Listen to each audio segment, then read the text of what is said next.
প্রচণ্ড এই গরমে কাকে কাকে আমার মতো এই বুটের হালুয়া খেতে মনাইছে।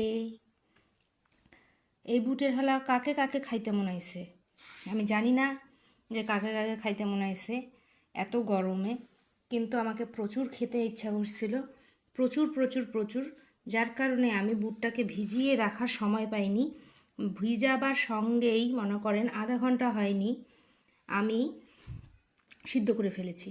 সিদ্ধ করে বেটে এই যে অবস্থা, ডালের কি অবস্থা বানিয়ে দিয়েছি আমি সেই ডালের।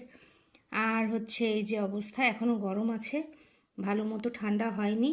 আমাকে যে পরিমাণে খেতে ইচ্ছা করেছে বুটের হালুয়া আমি জানি না কেন, কিন্তু আমাকে খেতে ইচ্ছা করছে, তাই আমি একটু গরম গরমে কেটে নিছি। আর এই যে অবস্থা, কিন্তু খেয়ে ফেলবো তাড়াতাড়ি গাপাগাপ, ঠান্ডা হইলে যা থাকবে থাকবে, না থাকলে নাই।